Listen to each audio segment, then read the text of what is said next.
Boa tarde, nós estamos ao vivo pela Rede PUC com Rodney William Eugênio. Ele é antropólogo e escritor. Ele está envolvido há mais de 20 anos com pesquisas sobre relações raciais, racismo e religiões de matriz africana. Além disso, ele é doutorando do programa de Ciências Sociais da PUC São Paulo, coordenado pela professora Terezinha. Membro do grupo de pesquisa Relações Raciais, Memória, Identidade e Imaginário. E a Pari Souza, que é a nossa entrevistada. Boa tarde, gente. Obrigada pela participação, Eugênio. Olá, Eugênio, obrigada por sua visita. Me fala um pouquinho, qual é a sua origem? Da onde você veio? Bom, onde você nasceu? Eu nasci em São Paulo, nasci no bairro da Casa Verde. É bom frisar, né? Nascer no bairro da Casa Verde é uma coisa muito especial. Principalmente porque é um bairro negro de São Paulo, que tem toda uma história de tradição, com a população negra e com a luta também do povo negro. É o bairro das escolas de samba, é o bairro das irmandades, né, das irmandades do povo negro nas igrejas católicas, e é o bairro dos terreiros de candomblé também, de Umbanda. Então é muito especial para mim, né, citar com muito orgulho que eu nasci na Casa Verde, que é o bairro do povo preto de São Paulo. E me diz uma coisa, quando você teve essa sua vivência na Casa Verde, eu convivi, tinha uma tia que morava na Casa Verde. Sim. Casa Verde alta ou baixa? Na Casa Verde alta, baixa, a gente circulava entre aquele meio. Eu me mudei várias vezes, nasci na Casa Verde, depois fui para a Casa Verde alta, depois fui para mais perto da Cachoeirinha, mais perto do Parque Peruche, né? Então eu circulei por vários lugares da Casa Verde. Posso dizer que eu conheço bem o bairro. E qual que é a sua formação? Como que você chegou na universidade? Bom, eu vim lá pelo início dos anos 90, eu vim assistir a uma palestra da Lélia Gonçalves aqui na PUC, né? E dali os temas que ela tratou naquela palestra me tocaram muito de perto. Eu tinha uma colega, né, que já fazia ciências sociais aqui na PUC, e o irmão dela, que já me conhecia, já sabia das coisas que me interessavam, falou, faz ciências sociais, eu acho que é a sua cara. E aí eu prestei vestibular em 92, ingressei na PUC em 93, né? Me formei, acredito que no meio de 97, já ingressei no mestrado nas ciências sociais, mas depois migrei para o programa de gerontologia, onde eu defendi o meu mestrado, e depois voltei para ciências sociais, para o programa de ciências sociais, e fui fazer o doutorado em ciências sociais, que é o que eu tenho feito até agora. E você que nasceu na Casa Verde, você estudou em escola pública? Eu estudei em escola pública, estudei em escola municipal, depois fui para a escola estadual. Como foi chegar na PUC? Olha, foi tranquilo, porque na escola municipal, as escolas municipais naquela época, né, nos anos 80, eram escolas de referência, né, porque o ensino do município ele tinha uma outra forma, ele era muito, muito aplicado, e eu também sempre fui um bom aluno, né? Sempre tive uma cobrança muito grande dentro de casa. Nas famílias negras sempre há uma cobrança nesse sentido, né? Você tem que ser 10 vezes melhor para ser igual, né? Então, isso é uma coisa que dentro de uma família negra a gente sempre ouve. Então, eu sempre tinha essa cobrança, meu pai era muito rígido com estudo. Então, eu estudei numa escola municipal. Quando eu fui para o estado, né, eu senti a diferença, senti bruscamente a diferença, né? Eu fui para uma escola estadual, fui para o período noturno, então as coisas eram muito soltas na escola estadual naquela época, já nos anos 90, final dos anos 80, começo dos anos 90, né? E, para você ter uma ideia, eu fiquei do início do ano letivo até o mês de outubro sem professor de biologia no primeiro ano do ensino médio, né? Então a coisa foi meio solta no ensino médio, mas mesmo assim, eu levei até o final, ingressei na PUC, o curso que eu tinha escolhido, eu escolhi Ciências Sociais, né, embora eu tenha tido uma experiência anterior, tentando letras na FUVEST, passei para a segunda fase, não passei na segunda fase, comecei o curso em outra universidade, não gostei, aí eu escolhi Ciências Sociais na PUC, né, e ingressei sem grandes dificuldades, foi tranquilo, mas a dificuldade veio para se manter na universidade, né? É uma universidade que, embora tivesse uma outra postura diante dos alunos, né, diante das dificuldades dos alunos, especialmente naquela época, ainda assim era muito difícil pagar, né? Mas tinha toda uma facilidade e eu também fui buscar essas facilidades. Eu costumo dizer que todas as bolsas que a PUC oferecia, né, ou que eram oferecidas na PUC, eu tive todas. De bolsa doação, a bolsa restituível, a crédito educativo, a bolsa bandejão. Na época tinha uma bolsa bandejão para os alunos que não tinham condições. E eu tive todas essas bolsas, né? E fui muito aplicado e toquei o meu curso até o final, com dificuldade, mas consegui me formar. Que era uma época que não existia programa de cotas. Não tinha programa de cotas, não tinha ProUni, infelizmente não tinha nada disso. O máximo que a gente teve de um determinado período do curso em diante foi o crédito educativo, nem sei se existe, acho que não, acho que foi substituído por esses outros programas, mas foi com isso que eu consegui levar a faculdade até o final. E atualmente você pertence a um grupo que estuda questões ligadas à negritude, né, ao racismo. Exato. E como que você chegou até esse grupo?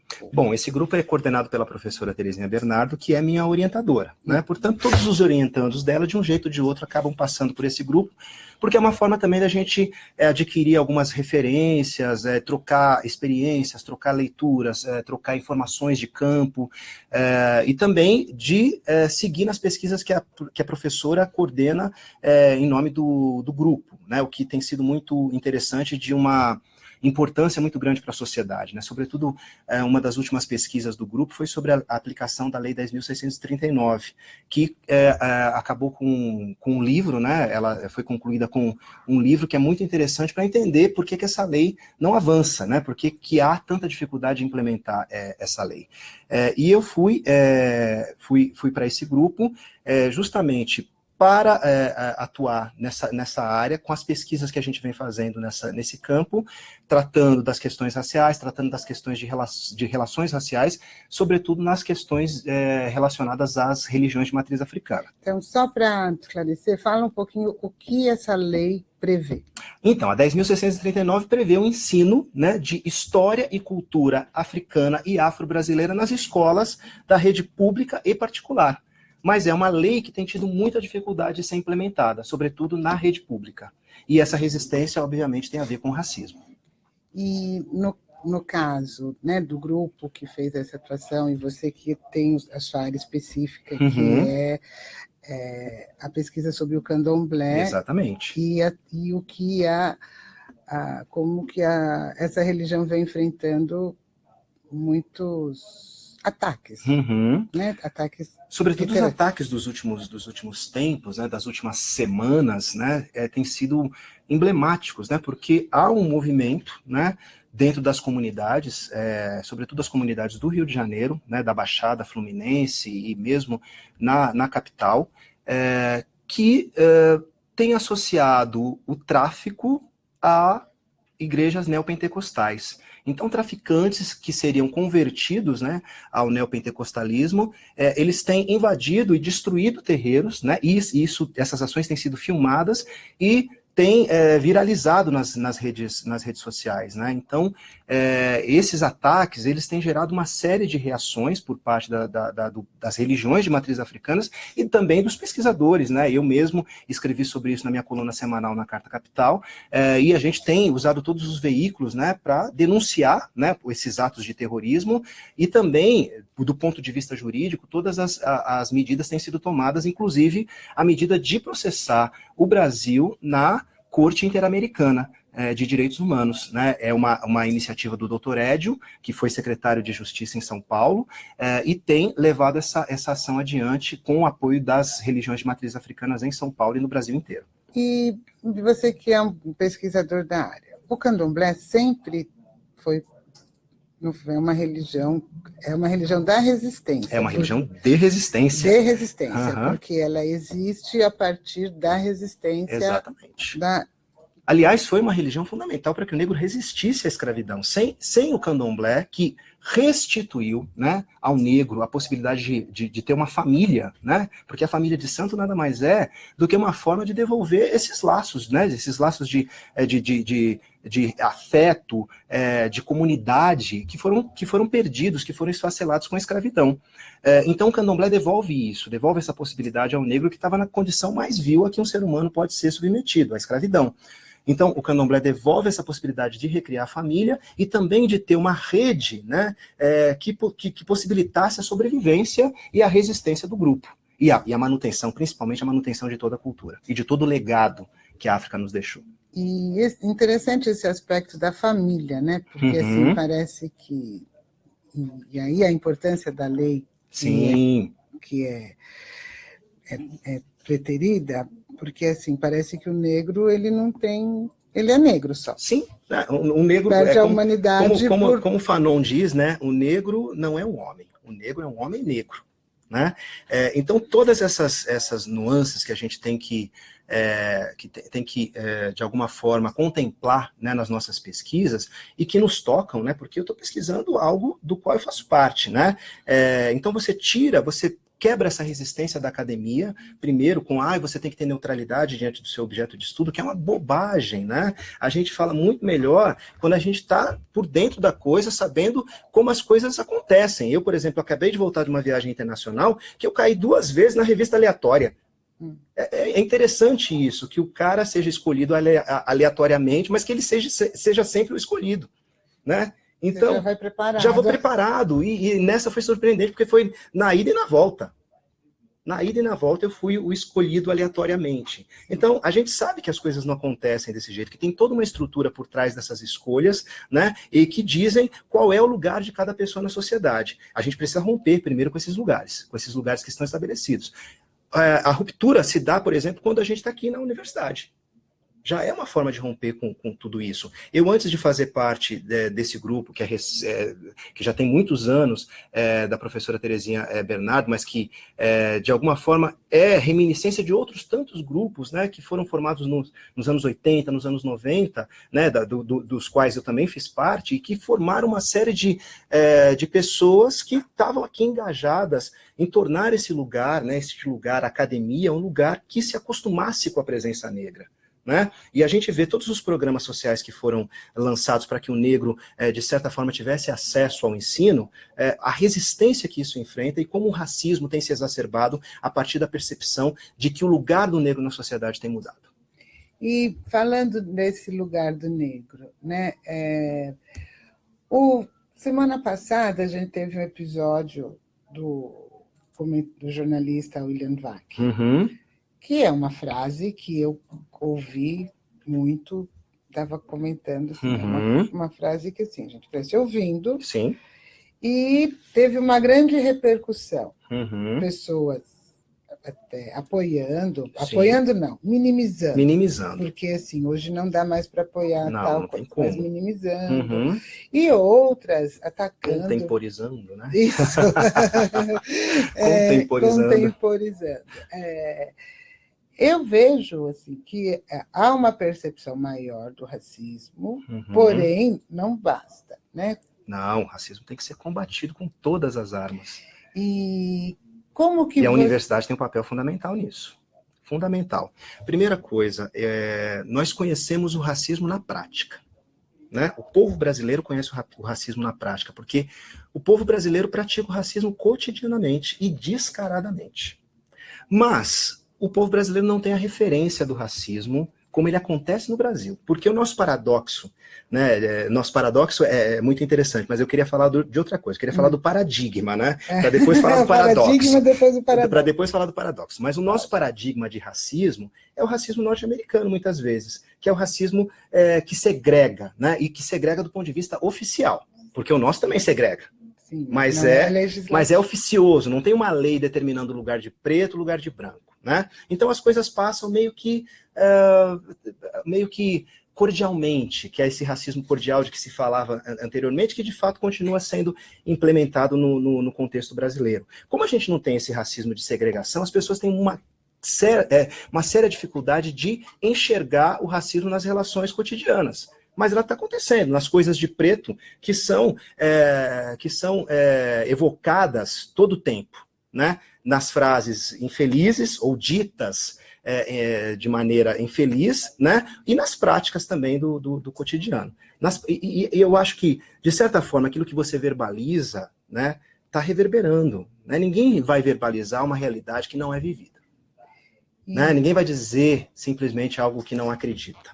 E também, lembra, você falou essa questão da verbalização, recentemente a Lilia Schwartz, ela usa uma expressão, não são escravos, povos que foram escravizados. Porque assim, a pessoa nasceu escrava. Sim, como se fosse uma condição inerente, né? Que é uma noção de você tornar natural aquilo que foi socialmente ou culturalmente dado. E que muitas vezes as pessoas acham que é um mimimi, né? Minimiza.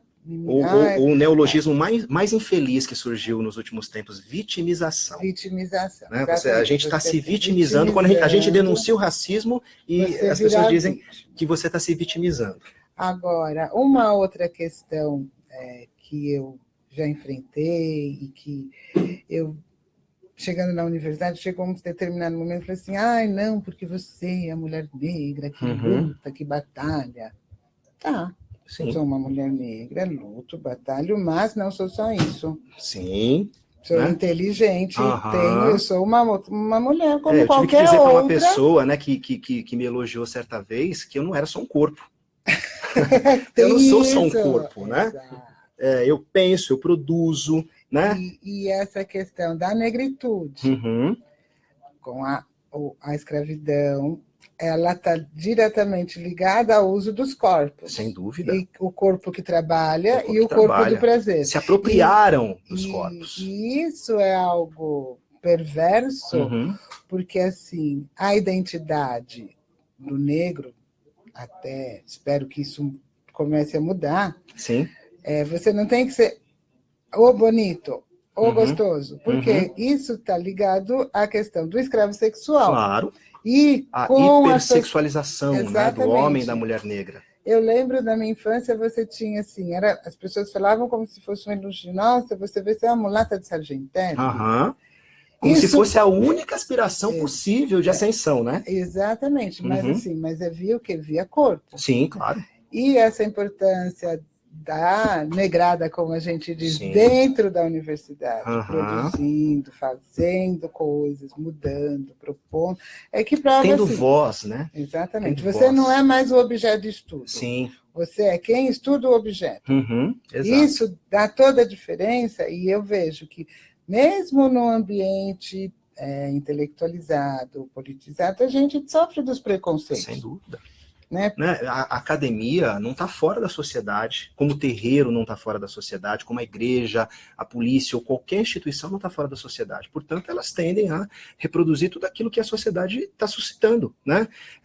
E o racismo, né, ele é para ser estudado do ponto de vista estrutural, do ponto de vista institucional, né? Por exemplo, quando a gente denuncia o genocídio da juventude negra, né? A gente faz isso com base em dados estatísticos, né? Eu tenho uma formação em ciências sociais, não posso negar tudo aquilo que a sociologia deixou como legado. São dados que estão lá e que estão denunciando uma realidade que precisa ser olhada, que precisa ser vista. Da mesma forma que eu falo sempre da dificuldade que foi para implementar o quesito cor na questão da saúde. Nossa, no campo da saúde, que é fundamental. Você precisa saber do que os pretos estão morrendo, exatamente, que doenças acometem e por quê, né? E aí você vai ver que também a doença é uma construção social.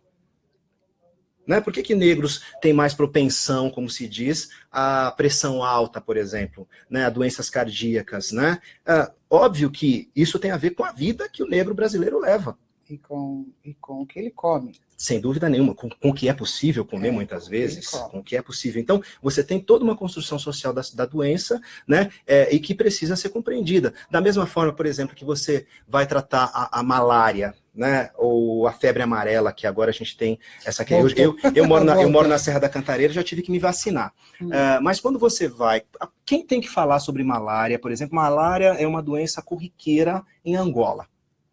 Ora, quem está credenciado para falar sobre malária são os médicos de Angola, é o povo de Angola que tem as pesquisas, que sabe como é o tratamento, que sabe como as coisas devem ser tratadas, e aí você vê muitas vezes um médico de fora querer impor um tratamento ou dizer que tem que ser desse jeito ou daquele jeito sem conhecer a realidade daquele povo, né? Então, também, povos que geram interesse de pesquisa e de estudo, né? Porque, afinal de contas, tem mais gente querendo, tem mais médico querendo fazer cirurgia plástica do que estudar anemia falciforme. Claro. Né? Que é uma questão seríssima de saúde. E que é uma doença que não tem pesquisa. Exato. né? Então, também quem morre dela. Exatamente. Né? Então a gente precisa começar a fazer também com que as ciências, os campos científicos dialoguem. Essa questão da interdisciplinaridade é fundamental.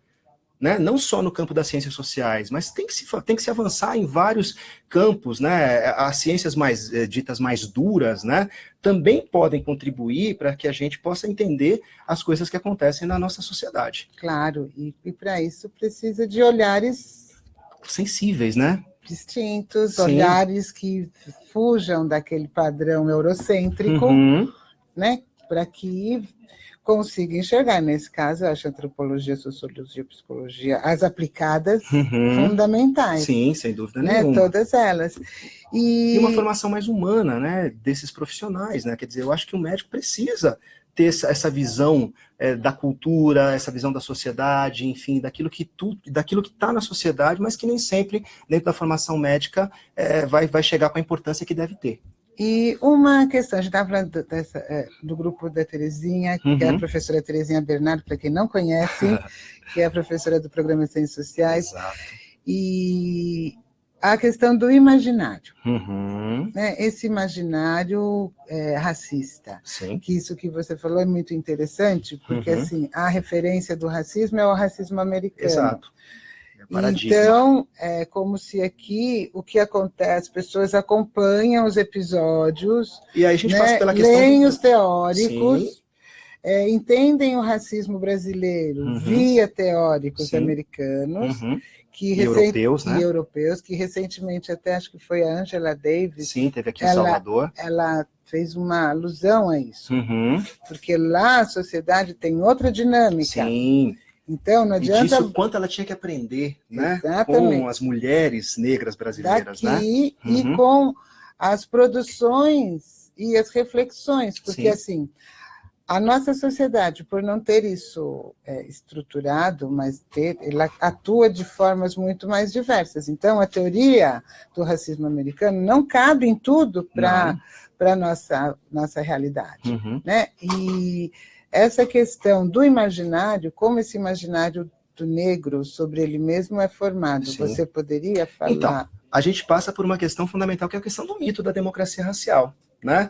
O mito da democracia racial é o grande entrave nos entendimentos das questões raciais no Brasil, né? Porque isso afetou de tal forma o imaginário do povo brasileiro que quando a gente fala de racismo, dá a impressão de que a gente está falando de uma realidade que não nos atinge, né? Porque a gente se acostumou com essa questão de que convivemos tranquilamente, aqui vivemos em harmonia, e aí você tem uma série de sociólogos, romancistas que vieram, inclusive, ratificar ou tentar de alguma forma ratificar, mas se esquecendo de que tinha uma política de Estado referendando, né, essa questão do branqueamento, né? Isso foi uma política de Estado. Essa questão da imigração europeia para o Brasil tinha um propósito, e quando a gente diz, olha, o racismo faz parte do inconsciente coletivo, né? É olhar o brasileiro que não se assume racista, ou melhor, afirma categoricamente que não é racista, mas que sempre conhece um racista. Sim, que é a pesquisa, que é aquela pesquisa que é muito reveladora nesse sentido. Sim, né, de uma conta que não fecha, né? Então, o racismo faz parte do inconsciente, e o negro está no imaginário com o seu lugar muito bem determinado, né? E o lugar do negro é o lugar da invisibilidade. Tanto que você começa a notar, né, cada vez que o negro ultrapassa esse limite, ultrapassa esse território em que ele ao qual ele está, de alguma forma... ele foi colocado. É o gueto mesmo, é a segregação. Então, os serviços que ninguém quer fazer, né, o trabalho que todo mundo se recusou, né, o trabalho mais humilhante, é sempre onde o negro está, né, e onde ele não é visto. Né? Quem enxerga o faxineiro? Né? Quem enxerga a tia do café? Né? Exatamente. Então são esses lugares, e aí quando você vê o negro numa posição que a rigor não seria a dele, por exemplo, o cara se depara com um médico negro, né? E aí primeiro ele vai perguntar se é médico mesmo. Depois ele vai questionar se o cara... se o cara entende mesmo, será que ele sabe mesmo, né? Onde será que ele se formou? Então você tem toda uma série de questionamentos, e aí eu volto naquilo que a minha avó dizia, né? Você tem que ser 10 vezes melhor para ser igual, né? a questão da imposição, de você não aceitar o lugar e de você romper com essas barreiras. E nesse sentido, a educação é fundamental, mas principalmente conhecer a história do seu povo, conhecer a história do seu povo, conhecer a cultura do seu povo, justamente para que isso seja valorizado e para que não exista, por exemplo, apropriações indevidas. E falando nisso, a gente assistiu outro dia um documentário e que tinha assim, uma família cujo o pai era negro. Uhum. E uma família de classe média alta, certo. E ele um engenheiro, com uma vida de classe média padrão. Uhum. Porém, as filhas, falando de racismo, elas diziam assim, mas a gente não convive com um negro. Sim. Porque como ele teve a sua ascensão social e econômica, o mundo deles não tem negro. Aí, às vezes, as pessoas falam, mas tá vendo? Não tem racismo, porque fulano convive em tal lugar. Tá? Isso prova que é aquele paradigma americano. Sim. Não é porque aquela pessoa está lá que não tem. Só que esse negro também, de certa forma, não se reconhece como negro por estar habitando regiões, locais de não negros. Como você vê isso? Então, Fanon é o cara que explica essas coisas, né? Naquele Pele Negra, Máscaras Brancas, né? Essa questão do negro que ascende socialmente, que ao mesmo tempo que ascende socialmente começa a branquear, né? Isso é um processo complexo, né? E que para ser compreendido tem que ser estudado com profundidade. Quem traduziu bem foi a Neuza Souza Santos, se eu não me engano, naquele livro Tornar-se Negro, né, que é um livrinho que fez muito sucesso entre os pretos dos anos que estavam ingressando na universidade nos anos 90, final dos anos 80, começo dos anos 90, e que nos ajudava a entender um pouco como essa ascensão social, né, buscava outros signos, né, para traduzir, né, o embranquecimento. Então, o cara é negro, mas ele vai negar essa origem, porque para ascender socialmente ele precisa disso. Assim como o escravo, para ser, né, o escravizado, para ser parte da sociedade, precisava do batismo, né, porque a existência civil só se dava com o batismo, né, e tinha muitas vezes que se reconhecer católico por conta disso, porque... E aí surgiam as irmandades. Aí surgiam as irmandades e tudo mais. Então, você tem todo esse processo também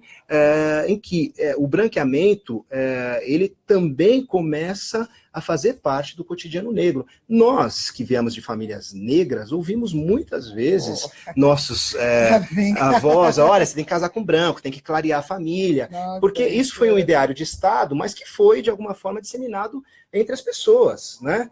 E que começa a mudar recentemente, quando a gente passa a valorizar a questão da consciência negra, né? Claro que o negro pode se casar com quem ele bem entender, né? Ou com quem ele se apaixonar, né? A gente prefere que o amor, seja que o amor casamento de amor romântico, seja aquilo que vai, né, nortear as relações. De qualquer maneira, né, você pensar em casamentos afrocentrados como uma forma de alguma maneira você mudar essa questão do branqueamento é importante, mas eu prefiro ver por outro lado, né? A gente pode empretecer as coisas, né? Agora, o que é fundamental nisso é o respeito, porque é mais do que assumir, né, uma cor, né? Assumir-se ou declarar-se negro é, antes de tudo, você assumir uma posição política, né? Quando a gente diz, olha, sou um homem negro, sou uma mulher negra, você já está se posicionando simplesmente pelo fato de você se colocar como tal na relação. E tem uma coisa que a gente não muda, né? Por exemplo, eu sou um homem de candomblé, e eu pratico candomblé como religião, eu sou um sacerdote de candomblé também, e uso as indumentárias do candomblé no meu dia a dia, né? Há pessoas brancas no candomblé, que se vestem, né, e usam esses signos da cultura negra, e que quando estão vestidos com esses signos da cultura negra, a vestimenta das mulheres, a vestimenta de baiana, seus turbantes, seus colares, enfim, elas vão sofrer, né, todo o preconceito, toda a discriminação que esses signos estão impregnados, né? Mas, quando ela tira aquela roupa, é só mais uma, né? Eu não tenho como tirar a pele. né? Então, essa questão da pele, né, de quem sofre o preconceito que está impregnado, eu já nasci militante pela minha condição. Pela minha condição. Eu sou um sobrevivente. Né? Todo negro é um sobrevivente. E você falando dessa questão da sobrevivência, desse imaginário, tem uma coisa que me intriga e que eu já entrevistei algumas pessoas e, assim, essa presença do negro na mídia. Sim. Há um tempo atrás não existia. Né?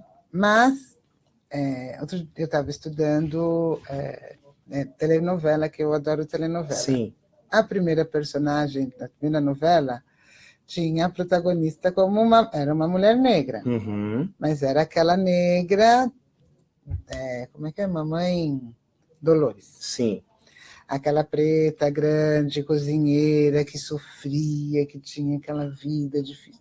Depois os estigmas reforçados. Exato. Que faz parte dentro dos estereótipos do negro americano, essa é a Mummy. Sim. Né?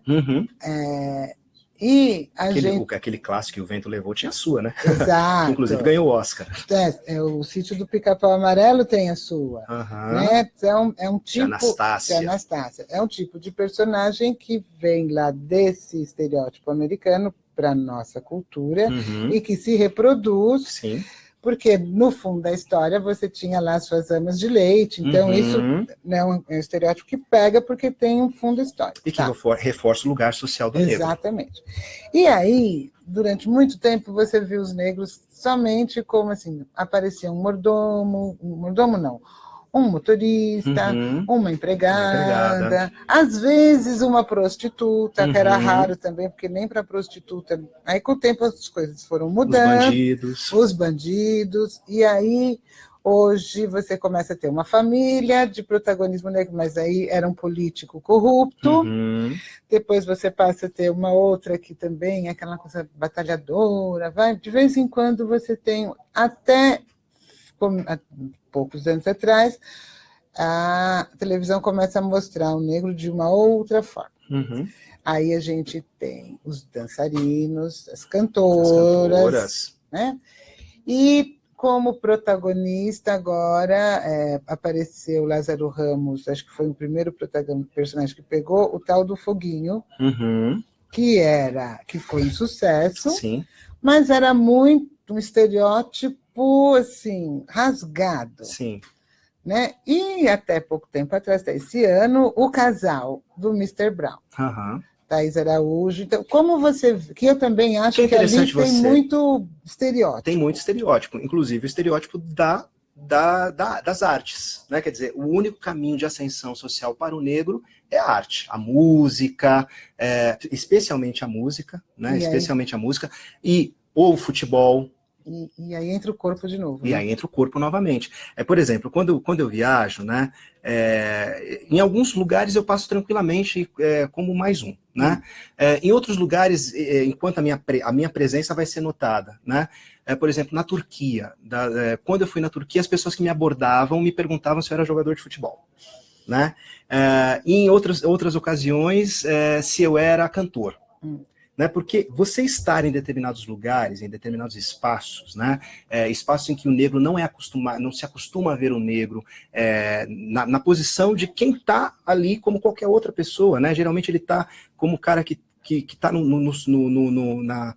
na fila de trás, né, limpando, atendendo, etc e tal, mas como você está ali na posição de protagonista, né, as pessoas sempre têm que buscar a razão pela qual você está ali e como você conseguiu ascender aquela posição. Achar uma explicação. E que, de certa forma, a telenovela continua refletindo isso. Né? Continua refletindo isso. Eu me lembro bem daquela novela que se chamou Da Cor do Pecado. Nossa! Que foi triste, né? Porque você tinha... Título. A novela se lançava como aquela que ia ter a protagonista negra e que ia, de alguma maneira, né, ser um momento de redenção da TV, de redenção da TV em relação ao negro, e já começa com um título que, olha, é da cor do pecado, né? Então já tem uma série de coisas para você interpretar com relação a esse título. A televisão precisa avançar muito, a publicidade precisa avançar muito, né? Agora, para avançar, tem que ouvir a gente. Ou eu acho que tem que ter negros lá, que não basta ter o ator. Você não basta ter o ator. O produtor. O produtor, né? O cara você que tem vai que ter o publicitário. o figurino. Mas que tenha vivido isso, que não seja esse cara que se deslocou em determinado momento dessa realidade. O cara tem que conhecer a realidade do povo negro, né? Como a gente vive, quais são as nossas aspirações, o que a gente quer, né? A publicidade que reverberou recentemente, a do papel higiênico preto, né? Problema nenhum ter um papel higiênico preto. Pode ter preto, branco, cor-de-rosa, verde, como de fato existe. A questão ali foi você associar esse produto a um slogan do movimento negro. Histórico. Isso mostra a ignorância. Se tivesse alguém ali, né, na formatação do produto, para dizer isso, peraí, que tivesse uma história de militância, né? E não precisa nem ser uma militância muito profunda. Não, que conhecesse um pouco da história do povo negro, exatamente, né? Como qualquer um deveria conhecer, sobretudo porque nós temos uma lei que obriga a conhecer para que essas coisas não aconteçam mais. Né? Então você tem uma estrutura que precisa ser mudada, você tem um sistema judiciário que precisa ser mudado, você tem todo um sistema de mídia que precisa ser modificado. Agora, se não houver agentes capazes de fazer essa mudança, a gente vai continuar reproduzindo os mesmos estigmas. E agora vamos falar um pouquinho da sua pesquisa. Vamos lá. Que é muito interessante essa questão do ataque aos terreiros de Candomblé. E isso é uma questão fundamental porque o Candomblé, mesmo sendo uma religião de resistência que tem aqui no Brasil 500 anos, eu acho, 400 anos, vamos supor. Desde que o primeiro preto chegou, tinha Candomblé. Então vamos calcular aí uns... Mas é claro que a formação, né, da religião, a organização da religião, ela tem uma data mais ou menos estabelecida, né? Os primeiros terreiros, eles surgem oficialmente, né, lá pelo século XVIII. Né, organizados enquanto tal, mas obviamente que antes disso, porque a religião não tem data de nascimento, né, você tinha aqui e ali todos os cultos que eram feitos, até porque isso foi fundamental para que o negro se mantivesse. Então, existia, mas não existia organizado do ponto de vista institucional, digamos assim. Sim, e era uma religião que era praticada nas senzalas e ela incomodava. Sim. Tanto incomodava que os negros, muito espertos, né, acharam subterfúgios para dissimular. Então, o sincretismo, por exemplo, foi uma forma de disfarçar, né, o culto aos orixás, né, e de manter. Né, e eu digo, o sincretismo também foi uma estratégia de resistência. Sim. Foi uma estratégia de resistência. Aí, para quem não sabe, sincretismo é associar os orixás do Candomblé, né, as divindades do Candomblé, aos santos da Igreja Católica. E aproveitar as datas festivas da Igreja Católica para comemorar os orixás do Candomblé. Então a gente tem aqui, vamos dar uns exemplos. São Jorge. São Jorge, na Bahia, é Oxóssi. No Rio de Janeiro, em São Paulo, é Ogum, o santo guerreiro. Então, né? E isso porque o tanto Oxóssi como Ogum, eles são guerreiros. Guerreiros, exatamente. Essa característica de guerreiro, né, ela, de alguma forma, foi associada ao orixá, e aí, né, nesse processo de sincretismo, se pôde disfarçar, né, atrás de São Jorge, Ogum, que é o guerreiro, esse arquétipo do guerreiro, né, pôde associar o santo ao orixá. E aí temos outros, assim, como Santa Bárbara. Santa Bárbara, Inhansã, Iemanjá, várias Nossas Senhoras, né? E se bem que Iemanjá eu já acho que é um fenômeno próprio, né? Iemanjá é a mãe do Brasil, né? Porque, Nossa Senhora Aparecida. Mais ou menos isso, né? Porque eu acho que tanto quanto Nossa Senhora Aparecida, né? Iemanjá, ela ganha outras formas, né? E o povo brasileiro cria uma identidade com Iemanjá, né, que vai muito além da religião afro, né, vai muito além da religião afro. Assim como Nossa Senhora Aparecida, por exemplo, eu não sou católico, mas tenho, por força da minha origem na Casa Verde, tenho na minha casa uma imagem de São Benedito e de Nossa Senhora Aparecida, que eram santos ligados às Irmandades Negras, né, das quais, né, eu assisti muitas festas lá na Casa Verde quando eu era criança. Eu chamo Maria Aparecida porque minha mãe gostava de Nossa Senhora Aparecida. Minha mãe também se chama Maria Aparecida, e eu digo que eu fiquei careca porque minha mãe fez uma promessa. Eu me queimei quando eu era pequeno, e minha mãe fez uma promessa de que se eu voltasse a ter os movimentos normais, não tivesse nenhuma sequela, eu deixaria meu cabelo crescer até os 7 anos de idade e levaria para a Basílica de Nossa Senhora Aparecida. Eu fiquei ótimo, a santa fez um milagre, mas minha mãe cortou meus cabelos e estão lá até hoje, lá em casa, guardado numa caixinha. Eu acho que a santa se vingou e me deixou careca por conta disso. Né? Porque a conversa não comprida, né? Ela fez a parte dela, né? Aí eu fiquei sem cabelo, mas tudo bem. Então, mas eu tenho um carinho muito grande por Nossa Senhora Aparecida, o que não quer dizer que eu pratique o sincretismo ainda hoje. Sim. Eu passei pela Umbanda, como todos os babalorixás de São Paulo passaram pela Umbanda, e a Umbanda ela traz especificidades para o candomblé de São Paulo.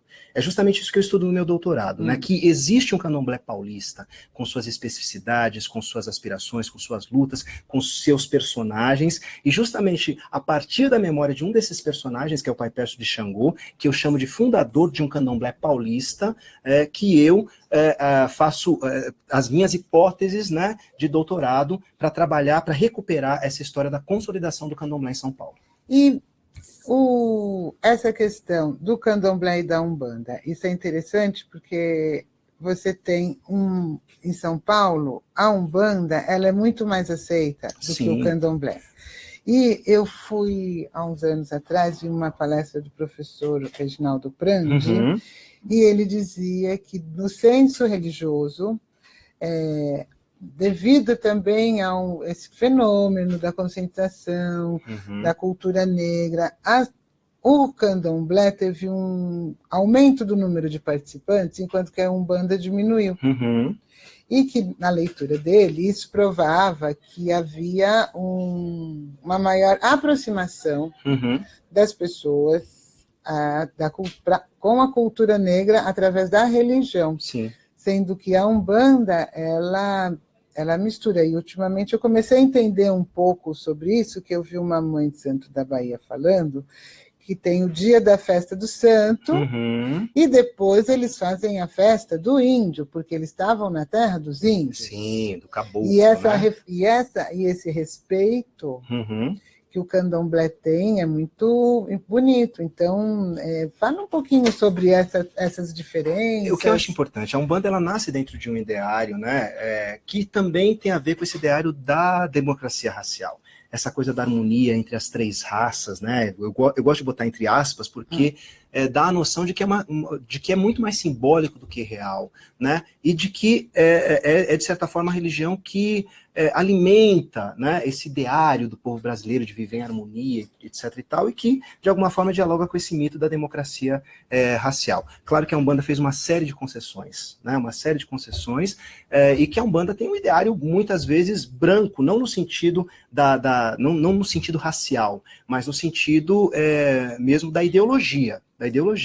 O candomblé tem muito mais vocação para a resistência, no sentido de que evoca a participação do negro, a participação da cultura africana, faz questão de manter todos esses aspectos, esses signos, né, de negritude dentro do terreiro, e o terreiro também como um espaço de resistência. Muito embora o terreiro também esteja sujeito a todos os problemas, inclusive os problemas de racismo que a sociedade vai suscitando. Né? A gente tem terreiros em que o racismo também se reproduz, e é algo que eu tenho que denunciar, porque eu também tenho que ter como estudioso, eu tenho que ter uma postura crítica quando um pai de santo, uma mãe de santo diz que o terreiro dele é muito bom, porque tem 2 ou 3 negros, né?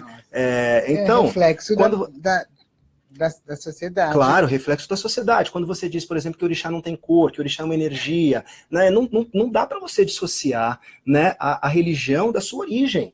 O candomblé é uma religião negra e sofre tudo que tem sofrido, inclusive a intolerância religiosa, por conta disso. Né? Então, apagar esses traços de negritude do candomblé é criar outra coisa. Certo. É criar outra coisa. É desrespeitar a história de luta e de resistência, assim como você criar uma capoeira gospel, por exemplo. Né? É você desrespeitar. Acarajé de Jesus. É um assinte, né? É um assinte. Acarajé de Jesus, capoeira gospel, é um assinte. É você desrespeitar toda a história de luta e resistência de um povo que morreu para preservar tudo isso? Claro. Né? De um povo que morreu pelo samba, que morreu pela capoeira, que morreu pelo candomblé. E que conseguiu preservar. E que conseguiu preservar. Uma luta que é vitoriosa. Que é vitoriosa. Por exemplo, quando a gente olha para a capoeira, que até os anos 60 era crime. Crime. Né? Era um crime. Os terreiros, para tocar candomblé, precisavam de autorização da polícia. Sim. Tinha que registrar o seu evento na Delegacia de Jogos e Costumes, até os anos 70, até o final dos anos 70. E aí você vê que durante todo esse tempo teve uma resistência. No caso da capoeira, hoje ela venceu. Porque ela é cartão postal, ela é patrimônio nacional, assim como a acarajé é patrimônio nacional. Exatamente. Então, nesse ponto, a cultura venceu. E eu acho que... E como resposta, inclusive, a esses ataques, a esses últimos ataques, está tramitando um pedido do atual ministro da Cultura para que Candomblé e Umbanda se tornem patrimônios, oficialmente, né, se tornem patrimônios nacionais. Então, e também o pedido que vai ser encaminhado à ONU para que seja patrimônio da humanidade. Porque na Bahia, e eu não sei se tem outros que no Nordeste tem outro. Os candomblés, os terreiros são tombados da região de Cachoeira e de. A região do Recôncavo e a região de Salvador, né? Eles têm e isso protege. Sim, isso protege. Não garante, né? Mas protege. Né? Protege porque você tem um pedaço, apesar que os quilombos também estão ameaçados. E isso você vê como algo, uma onda isolada, como algo mais macro, como você vê isso? Tem a ver com uma agenda que está sendo implementada. Isso é um projeto de poder que vem sendo implementado e que escolheu a religião e a cultura negra, né, que nós temos preservado, como alvo também. Isso faz parte de um projeto maior, que é um projeto político, um projeto de ascensão, que é o mesmo projeto que estava ali nos anos 30, nos anos 20, nos anos 30, nos anos 40, né, de eliminação, né, de extermínio. É um projeto de extermínio do povo negro. Né? Porque como é que você mata um povo? Matando a cultura desse povo. E você acha que esse projeto, que assim, a gente, na atual conjuntura... Pode parecer forte isso que eu estou dizendo. E às vezes a gente não tem como criar eufemismo para uma coisa dessas. Não tem por que também buscar eufemismo para algo tão grave, né? Porque, de fato, você vê uma mãe de santo sendo obrigada a se desfazer dos seus assentamentos, de tudo que é sagrado, ser obrigada a quebrar, ameaçada por um revólver, né, ameaçada por armas, né, ser expulsa da sua comunidade, pessoas que estão morrendo, que levam pedrada na rua porque se vestem de branco, é muito grave, e o Estado não pode ser omisso. A omissão do Estado, ela estimula, né, ela é, de certa forma, algo que estimula a ação das pessoas. Uma igreja não pode instigar seus fiéis a serem intolerantes. Então, isso que eu queria chegar. Essa onda que a gente vê hoje, que se diz onda, que você bem coloca como um projeto estruturado, sim, ele vem de um grupo. Um grupo que pelo que o que o país tem passado, a gente vê isso atuando em vários segmentos. Vários segmentos. Você tem, e é um segmento que atua para destruir a cultura nacional, que o Brasil tem de melhor. Então, da mesma forma como você vê os ataques à arte, sim, o que é pilastra de identidade e de construção de coisas... Que é um ataque à liberdade. Exatamente. Um ataque à liberdade. A arte, o candomblé, a escola. Sim. Você tem o judiciário, que agora a gente nem pode falar muito, né? Mas vamos pegar só nesse campo da arte, da religião e da cultura. São esteios de uma identidade. De uma identidade. Porque você destruindo a liberdade de expressão, a liberdade de você poder escolher o que você vai estudar. Sim. Da sua formação. E de uma formação crítica, exatamente. Né? E a sua opção religiosa, você acaba com qualquer germe criativo. Sim.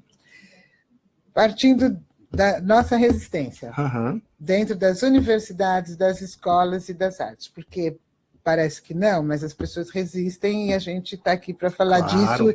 E os artistas estão na rua e vocês estão lá fora também brigando sobre isso. Vamos ter eleições no próximo ano. Tomara. Esperamos. Tomara. Né?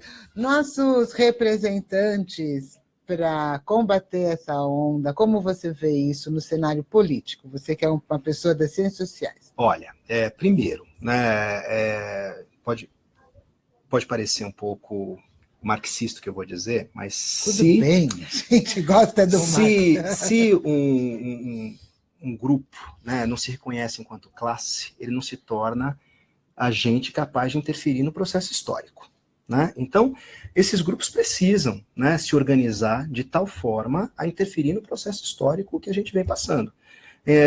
Sobretudo aqueles que têm sido aviltados e aqueles que têm tido os seus direitos ameaçados, né, nesses últimos tempos. E aí eu falo de onde eu estou, do lugar que eu ocupo. Né? Quer dizer, eu sou um militante do povo de matriz africana, um militante da religião de matriz africana, que estou aqui no ambiente acadêmico produzindo uma tese de doutorado a respeito das coisas que nos tocam.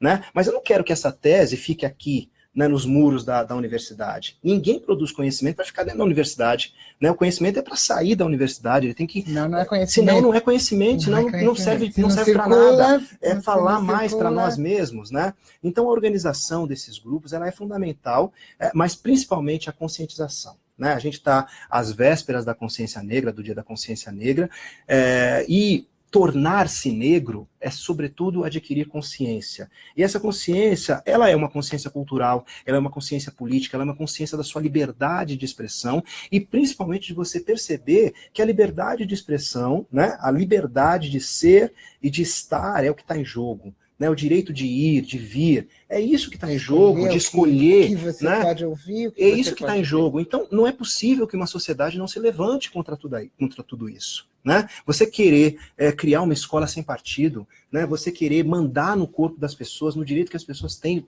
sobre o próprio corpo, nas escolhas que elas têm o direito de fazer, da religião, enfim, você querer determinar a orientação que essa pessoa tem que ter sexualmente ou de viver plenamente, o direito que ela tem de viver plenamente a sua sexualidade. Então, todas essas expressões estão em jogo, estão em xeque. Né? Quem vai se levantar contra tudo isso? Né? E aí quando você diz, né, quando você tem um pré-candidato que diz que a minoria, as minorias têm que se submeter à maioria, primeiro ele não entende do conceito, né? Começa por aí, o cara não sabe nem o que é maioria, o que é minoria, do ponto de vista do conceito, não é de número que a gente está falando. E depois não entende o que é democracia. Exatamente. Não entende o que é democracia. Então, todo esse entendimento ele é fundamental. Agora, como é que você vai ter um entendimento de democracia se você não tem, se você tem um projeto tramitando que fala de uma escola sem partido, que é dizer de uma escola sem uma formação crítica, é negar às pessoas o direito delas pensarem a respeito da sua realidade de forma crítica, pensar os problemas do homem e da sociedade. Conhecerem outras realidades. Essa lei 10.639, como é que você vai se posicionar com relação à questão racial se você não tem acesso às informações do que foi a escravidão no Brasil? Da onde você saber que o problema que a gente enfrenta do ponto de vista estrutural tem seu início, né? E tem várias causas, inclusive políticas de Estado, que foram implementadas para exterminar. Né? Quando você tem um ministro, né, o ministro da era Vargas, que dizia que o sangue do povo brasileiro precisa ser expurgado com relação ao seu contingente negro. Né? E isso, né, por aí vai, para dizer o mínimo. Né? Você tinha toda... durante a escravidão, os negros que eram libertos, eles tinham taxas e adquiriam uma profissão, por exemplo, sapateiro. Para exercer essa profissão, eles tinham taxas, impostos pesadíssimos. E muitas vezes se endividavam, não tinham como pagar essa dívida com o Estado, e o perdão para a dívida era voltar para a África. Esse é um dado histórico, está no livro, no último capítulo, que é um capítulo emblemático de um livro chamado O Candomblé da Barroquinha, que é um livro belíssimo do Renato da Silveira, que a leitura deveria ser obrigatória para que as pessoas percebam que o candomblé foi um projeto. O candomblé foi um projeto de organização do povo negro, um projeto de organização do povo negro enquanto grupo, enquanto classe, no sentido de se tornar protagonista da sua própria história, né? É um projeto de ascensão, né? E as pessoas têm dificuldade de olhar o candomblé como algo que vai além da superstição, né? Você tem que afirmar, muitas vezes, que o candomblé é religião. Porque as pessoas, eu achei que fosse folclore, achei que fosse dança, né? Capoeira era dança, né? Quer dizer, aquilo que muitas vezes foi a arma para que o negro sobrevivesse, virou folclore. Então, vamos dar os nomes às coisas, né? E dizer aqui viemos. Né? Porque o candomblé, ele é um grupo devidamente organizado para que o negro possa existir e reexistir. Olha, você tem... Adorei. Que bom. Adorei. Se possível, se você pudesse falar um pouco, você falou bastante de como o candomblé se concretiza no corpo. Sim. Mas eu acho que se fala muito pouco, porque o candomblé é muito desqualificado, principalmente já que você colocou as coisas diretamente, vamos aproveitar a tua... Claro. Né, tem grupos de matrizes neopentecostais que desqualificam diariamente na televisão. Na televisão. E o candomblé tem essa relação espiritual e física corporal, além de muito bonita no candomblé, é muito rica, mas pouco falada. Sim. Então, eu gostaria que você pudesse falar um pouco da questão espiritual do candomblé. Porque o candomblé é totalidade, né? Candomblé é totalidade. O corpo, né, é parte do ser, mas o corpo não é desmembrado, né? O ser espiritual não existe fora desse ser físico, né? E quando a gente se inicia, né? Quando qualquer pessoa é iniciada no candomblé, a pessoa morre para renascer, né? E renascer enquanto um orixá. Né, enquanto um corpo sagrado, enquanto um ser consagrado, e é por meio desse corpo consagrado que o orixá passa a existir. Né? Então, o meu orixá existe em mim, né, porque um dia, né, quando a morte me tocar, eu vou existir no meu orixá. Eu vou existir no meu orixá, que é um processo quase dialético, né? Eu digo que Candomblé entendia de Marx muito antes de Marx. Coisa linda! Vai ver que o Marx teve algum contato. Quem sabe, né? Quem sabe? Uma iluminação. Mas a vivência espiritual no Candomblé é uma vivência muito produtiva, porque o Candomblé fortalece as pessoas para os enfrentamentos da vida. Né? Por exemplo, o candomblé é uma religião de excluídos e é uma religião que acolhe a todos. Né? E se a gente for olhar a história de vida de cada pessoa que está no candomblé, a gente vai ver que tem problemas sérios, às vezes, na família, na formação, pessoas que são desprezadas na família e que abraçam o candomblé como uma forma de ter essa família reconstituída, né? E uma religião que prepara as pessoas para os enfrentamentos da vida. Porque a gente sabe o que a gente tem que enfrentar para ser de candomblé, né? Portanto, uma pessoa que é de candomblé tem que estar fortalecida, porque ela vai sair com as suas roupas na rua e ela vai ser olhada. Então ela tem que estar pronta, né? Para saber se defender, para saber... Como o negro tem que estar pronto todo o tempo para saber se posicionar diante do racismo, né? Ou você se aliena, né? Ou você vive alienado, ou você vai se instrumentalizar, vai se munir de conhecimento, né, e de instrumentos que possam te garantir, inclusive, evocar a lei quando é o caso. Aliás, é uma dificuldade imensa para você fazer essa lei valer, a lei do racismo, inclusive. Porque eu estou vendo o dia em que um branco vai acusar o negro de ter sido racista e o negro vai ser preso. Por né? conta da lei. Agora, você falou dessa questão do conhecimento, eu conheço um pouco, e aí eu descobri o Ori. Ori, coisa mais linda, que é lindo, né? A coisa mais linda Ori. Que as pessoas falam do candomblé e ninguém fala do Ori. Ori, a cabeça. Ori é a cabeça, né?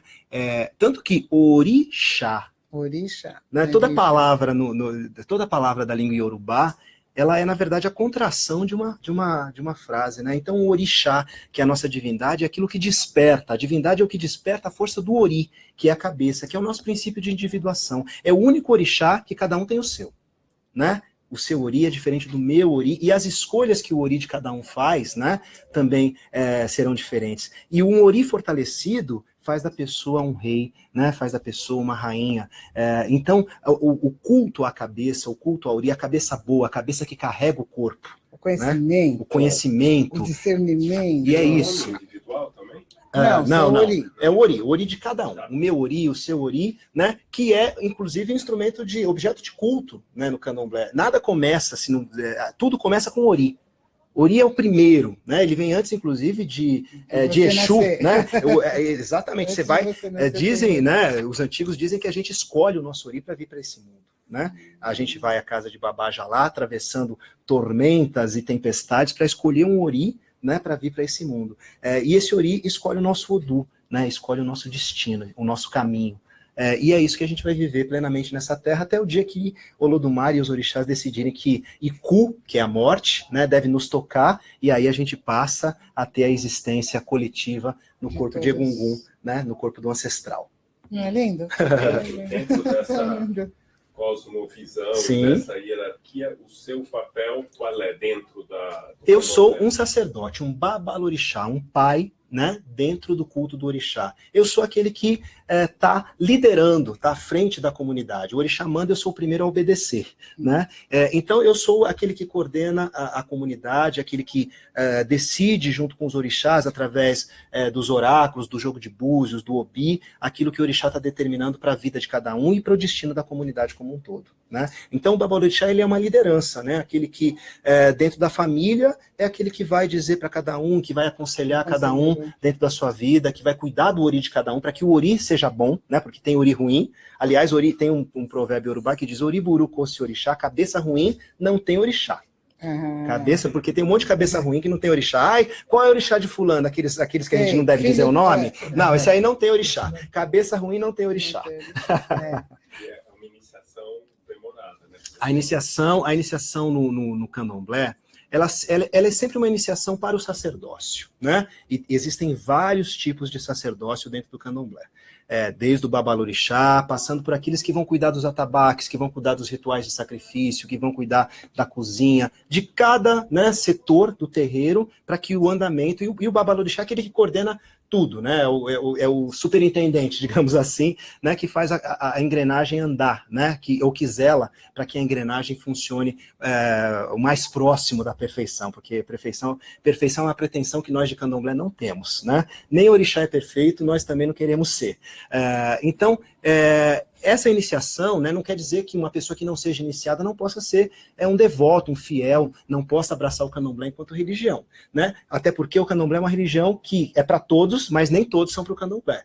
Né? Então, aqueles que serão iniciados, né, eles são escolhidos. Então, quando o orixá escolhe entre os vários oris que estão no mundo, aqueles que vão se tornar também membros da comunidade, né, isso é feito, e a pessoa tem todo um período de reclusão, né? Ela vai passar por um período de reclusão e os rituais vão ser cumpridos, todos os sacrifícios e oferendas vão ser feitas para aquela pessoa se tornar primeiramente um iaô, né? Que é um noviço, aquele que vai ter 7 anos de aprendizado pela frente, para depois se tornar um ebomi, que é um mais velho, né, que vai poder, eventualmente, assumir uma função sacerdotal dentro do terreiro, ou, se for do destino dele, do Odu dele, vai cumprir a sua missão enquanto babalorixá e alorixá, ou seja, formando uma nova comunidade. O candomblé não é uma religião que se organiza do ponto de vista institucional como uma religião de massa, né? É uma religião que reproduz a família, portanto tem seus pequenos núcleos, pequenos e grandes núcleos comunitários, mas que o sacerdote tem que conhecer todo mundo, não tem jeito. Um pai que não conhece o filho,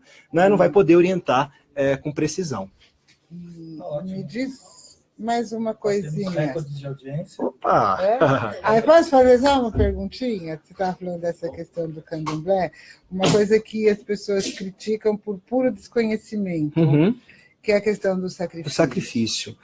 Primeiro porque a gente teve que, em um determinado momento histórico, né, a gente teve que esconder tudo isso por conta da perseguição. Sim, né? Para sobrevivência. Para sobrevivência. Agora, o abate, né, religioso, como alguns preferem chamar, ou mesmo o sacrifício, ou mesmo a matança, como eu prefiro chamar, porque eu não gosto de eufemismo. Né? Então, a matança, ela é fundamental, é base, porque o axé, ele tem que ser restituído, ele tem que ser revigorado, ele tem que ser ampliado, né? E o axé está na vida, o axé está na vida que é sustentada, né? Porque como é que eu, você, todos nós que estamos aqui, e quem está assistindo também se mantém vivo? A gente precisa comer. comendo. A gente precisa comer. Então, a alimentação é uma questão básica, mas eu não posso me alimentar de um bicho que morreu de qualquer jeito. Isso tem tudo a ver com o iniciado. O iniciado não pode, né? Aquela pessoa que está ali se iniciando não pode se alimentar de uma carne da qual não se sabe a procedência, né? Portanto, o animal, ele está para ser sacrificado, mas ele precisa aceitar também que esse sacrifício seja feito. Portanto, tem todo um ritual que vai envolver, né, esse ato, né, que vai envolver esse ato e que vai fazer com que todas as partes se integrem de tal forma que aquele animal que vai ser sacrificado também entenda a importância dele no culto, aceite essa importância, porque eu não posso sacrificar um animal que não aceita ser sacrificado, né? E ele não pode sofrer. Eu não posso causar sofrimento a um animal que vai me alimentar depois, né? Então, por que existe o sacrifício? Primeiro, porque o axé precisa ser restituído, o axé é vida, né? A vida precisa ser mantida, a vida da comunidade precisa ser mantida. A gente se alimenta do animal que é sacrificado, como o orixá também se alimenta do animal que é sacrificado, porque orixá, ancestrais, todos e nós que estamos aqui nesse mundo fazemos parte de uma mesma comunidade. E o sacrifício é para todos nós, né? E tudo se aproveita do animal. Nada se perde. O couro vai para o atabaque, o sangue vai para os assentamentos sagrados e vai revigorar o axé. A carne vai servir de alimento para nós, da comunidade, para os homens, e muitas vezes, porque candomblé, você sabe, é religião de pobre, de preto e de periferia. Vai para a comunidade, para o entorno, né? Porque eu tenho minha vizinha lá de frente que bate lá em casa, tem um frango aí, tem uma perninha de cabrito para mim, né? E isso, a gente vai criando relações, né? Se bem que hoje a gente tem uma dificuldade, às vezes o entorno tem não querem aceitar o doce de Cosme e Damião, de setembro, por intolerância religiosa, você imagina aceitar a carne do sacrifício. Mas muitas vezes tem gente que precisa, né? E na hora da necessidade, a gente não escolhe de onde vem. A gente quer saber, né? A gente quer saber de comer o churrasco. Que ótimo. Não é? Só, tem uma questão que a gente estava falando antes de começar, eu sei que você está cansado e eu tô ótimo. Ótimo. Eu tô feliz. Eu acho que é fundamental essa discussão, porque a gente está falando de cultura. Sim. É um momento que a cultura está fragilizada no Brasil. Perfeito. A gente precisa levantar e agir. E a tua fala vai muito nesse sentido. De não poderia esperar o contrário, porque eu sempre vi no candomblé essa cultura de muita emoção e de muita... Uma cultura de resistência, né? Resistência. Uma cultura de resistência. É a questão da comunicação. Quer dizer, a comunicação talvez seja esse elemento que pode ajudar nesse momento, nessa ação de resistência.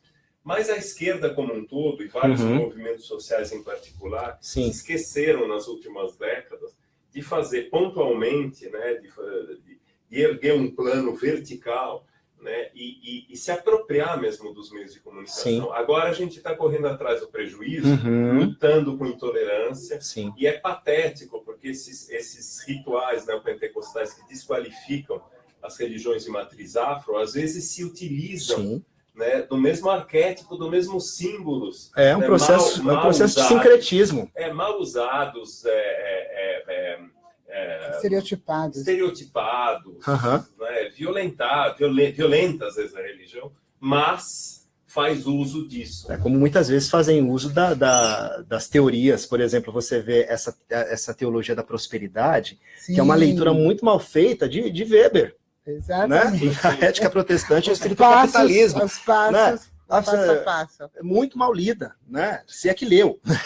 A gente corre atrás, o pedido de resposta que você estava comentando há pouco, a gente está esperando até agora. Então, você não acha que houve um erro da parte dos movimentos como um todo, e mesmo do movimento negro, de todos os movimentos que erraram nos últimos tempos? Eu acho que os movimentos sociais, os movimentos populares, de uma maneira geral, eles erraram.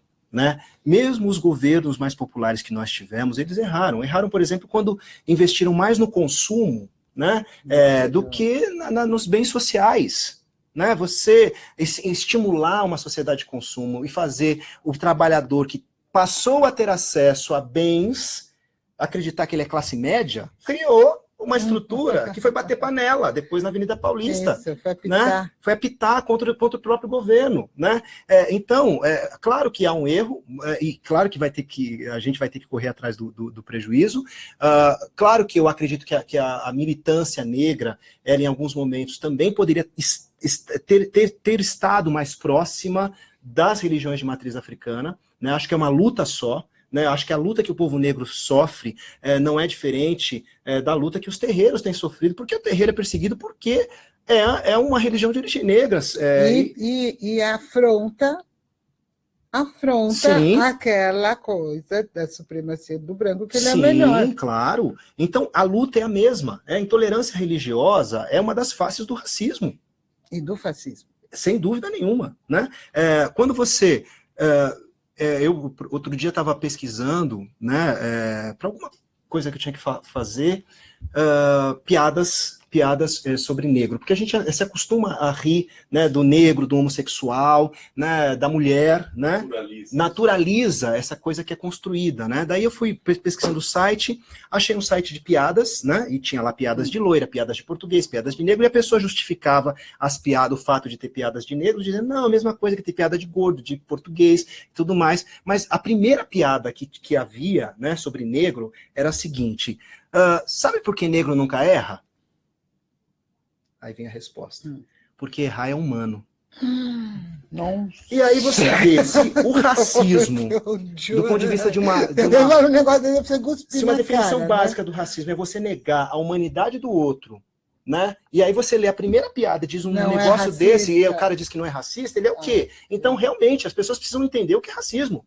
Nossa, essa é ótima para exemplificar. Não é? Tem que entender racismo. O que é racismo. É só brincadeira. Só brincadeira, não é brincadeira. Né? Pessoas morrem por conta disso. Pessoas estão morrendo.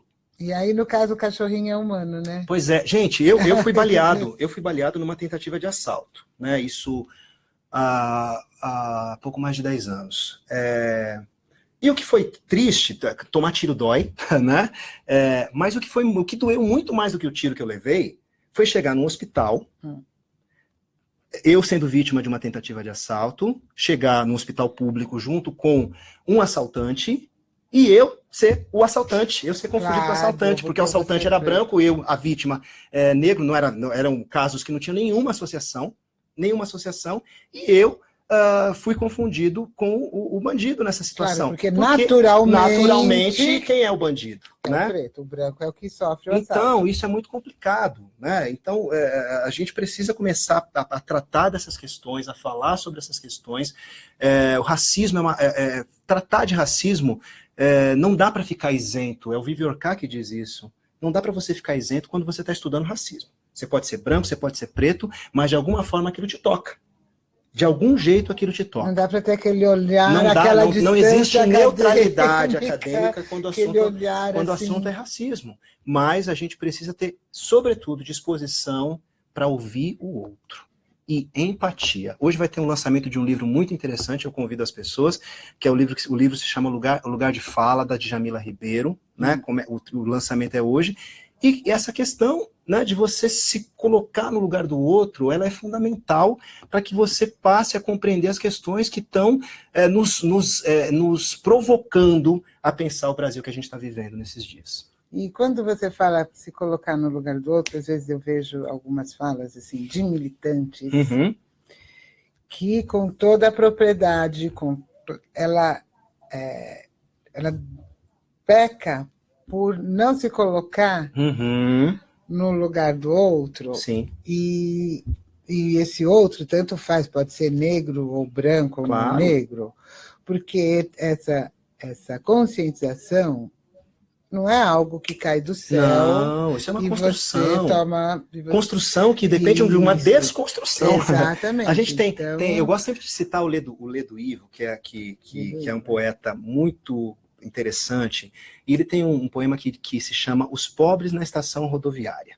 Quem puder dar uma olhadinha. Que é lindo, né?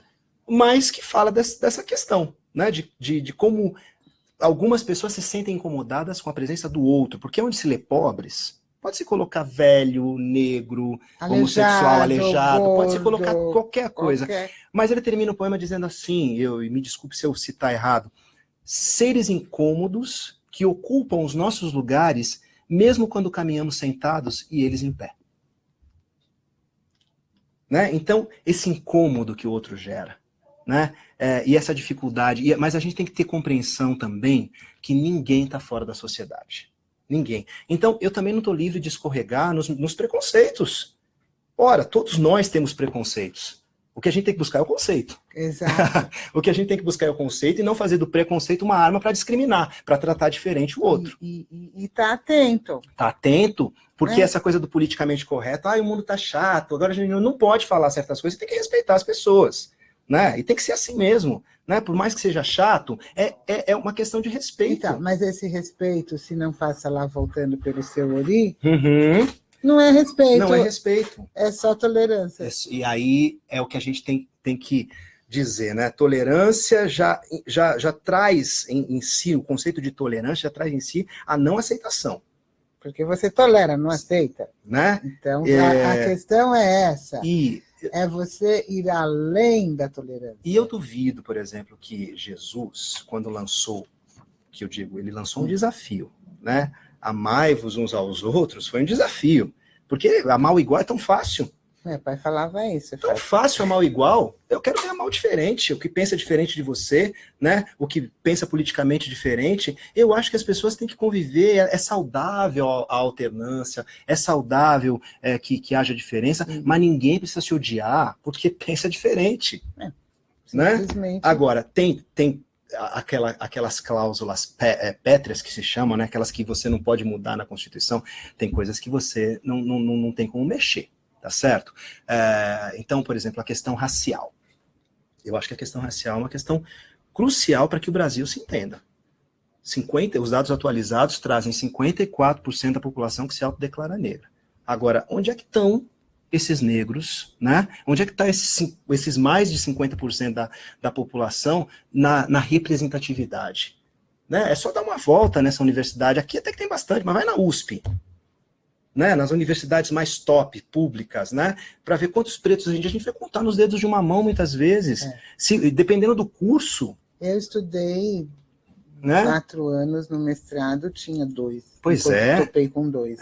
Eu tenho a minha prima que fez... E ainda um amigo falava, mas você não é negra. Você é morena. A gente ainda tem que passar por isso. Né? Mas o Fanon tem um episódio que o Fanon cita no livro dele, que diz do cara que queria desposar, ou estava apaixonado por uma branca, daí já tinha uma ascensão social, daí o irmão, né, dessa candidata, ele diz, não, mas você não é negro, você é excessivamente moreno. Nossa, é a mesma coisa. E essa coisa é a mesma coisa, quer dizer, você vai dissimulando, disfarçando a cor, né, e aí os traços, etc e tal. Então, essa questão da consciência, né, porque assumir-se negro é, antes de tudo, como eu já disse, uma posição política.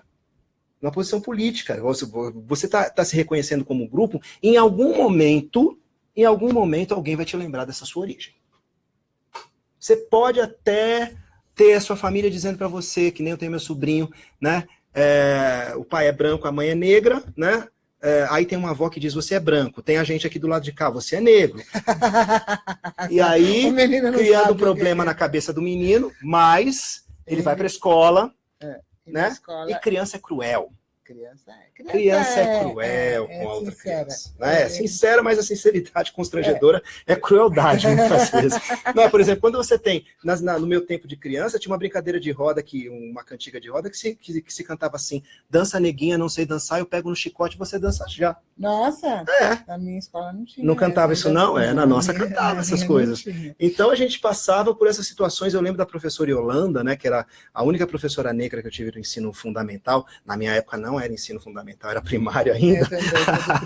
Eu não tive nenhum professor negro. Pois mas eu tive a Dona Yolanda, que a Dona Yolanda uma vez foi candidata à direção da escola, né? Foi naquela época se escolhia a diretora, né, pelo voto dos outros professores, etc e tal. E o que se dizia meia boca nos corredores, e que muitas vezes, sem constrangimento nenhum, as outras professoras diziam na nossa frente, né, dos invisíveis alunos negros, que a negona quer. Porque como professora eu já tinha ido muito longe. Imagina ser diretor. Ser diretor, então, naquele momento, isso a gente está falando do início dos anos 80, né? Eu entregando a minha idade aqui. Mas tudo bem. Mas enfim, mas era isso. E a gente tinha, quando ela perdeu a eleição, né? E quando ela desabafou, né, com a gente, né, os alunos negros, nós entendemos perfeitamente do que ela estava falando. Né, porque a gente sabia que nós éramos sempre os culpados de tudo na escola, que era aqueles estigmas ligados ao negro. Quebrou o vidro, foi ter sido fulano, as reclamações que vinham, e olha que eu sempre fui bom aluno, né? E ainda assim não estava livre de tudo isso, de toda essa perseguição. Olha, eu só fiquei na escola realmente porque eu tinha mais medo do meu pai do que da escola. Porque a escola não ajuda, né? Não, a escola não ajuda. E eu digo que realmente tem que ter... O nosso aprendizado de resistência, enquanto negros, ele começa ali na escola. Porque para você chegar na 8ª série, na minha época era até a 8ª série, agora tem o 9º ano, mas para chegar até ali, né? E aí a gente tem todas as estatísticas para comprovar isso que eu estou dizendo. Né? A gravidez. Sim. Né? A gravidez na adolescência, que é uma coisa E o que é mais grave? O assassinato.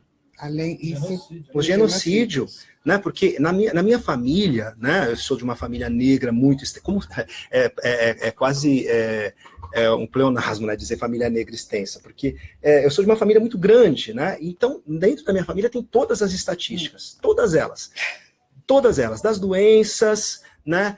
Passando por todo tipo de evasão, né? Chegando no genocídio, que eu tive um primo que foi assassinado com 16 anos, na garupa de uma moto, tomou um tiro na nuca, né? Passando pela morte, né, das mulheres, né? Porque eu tive uma prima que morreu no parto. Porque não tinha... Né? Lá nos anos 80, uma outra prima que morreu em decorrência de um aborto mal sucedido. Né? Então você tem, dentro das famílias... Com toda a realidade. A ausência dos homens... É natural. Porque as mulheres tomavam a frente. Minha mãe é empregada doméstica, agora está aposentada. Minha avó é empregada doméstica, minhas tias empregadas domésticas. E eu sou da geração em que elas disseram, você não vai ser motorista, você não vai ser carregador, você vai estudar. E tem que estudar. E meu pai, né? Meu pai era um quase branco, né? Ele era filho de índio, né? Então ele passaria por branco, né? Tanto que eu digo sempre que ele morreu muito jovem. Eu era criança ainda quando meu pai morreu. Ele morreu afogado por afogamento, mas por asfixia, porque ele morreu na represa de Mariporã, mas ele não respirou, né? Morreu por conta disso. E ele tinha a pele clara, mas ele ficou muito escuro, né? Muito escuro. Como não engoliu água, o caixão pôde ser aberto. E tinha um costume antigamente de se abrir o caixão na beira da cova, né? Daí abriu-se o caixão na beira da cova, né? E aí uma deixou escapar, não conseguiu, aquelas coisas que a boca fala. Nossa, mas é a cara do Rodney. Claro. Tava preto, né? Tava duro e preto. Aí foi a única vez que eu falei, nossa, eu realmente parecia com meu pai. Pois é. E aí a gente tem essa coisa do pai ausente, né? E nesse caso, mais por uma questão da morte prematura. Mas que é uma coisa que é muito comum nas famílias negras, né? E por conta disso, a minha consciência foi, eu não posso dar despesa, né? Então, se eu não der despesa para minha mãe, eu já estou ajudando. Aí, com 14 anos, fui trabalhar. Fui office boy, conheci a cidade inteira. Eu só não tinha malandragem dos meninos da época, que eles pulavam, desciam pela porta de trás, né? Antigamente, pegava o dinheiro, ia pro fliperama, né? Ia pro cinema, comprava o tênis da moda. Isso. Eu nunca fui esperto nesse sentido, uma pena. Mas aí, a sua esperteza foi para outro caminho, né? Meninas, tem alguma coisa a perguntar? Gente, aprendemos muito. Que bom. Muitíssimo obrigado. Foi uma honra para nós. Para mim também, muito feliz. Eu espero que seja a primeira de outras, porque tem um universo pela frente. Eu tenho um projeto, eu tinha um propósito falar para ele. 1.400 visualizações. Que maravilha. Recorde absoluto. Eu tenho um projetinho já de alguns anos. Assim, primeiro era a TV Xangô, agora é fazer uma Rádio Xangô. Pela justiça. E viva Xangô. E pela um espaço para se falar da matriz afro. Sim, Xangô que é o orixá da justiça, da verdade e da igualdade. Então, já que os outros espaços não dão espaço para gente, para a negritude, para falar da história, da cultura, da música você até tem, mas assim, mas das outras coisas. Sim. Então, espero que você faça ser nosso colaborador da Rádio Xangô. Com muito orgulho, com muita honra. Coraçõezinhos. Obrigado para vocês que nos assistiram. Até a próxima. Desliga. Cancela. Sim, agora eles não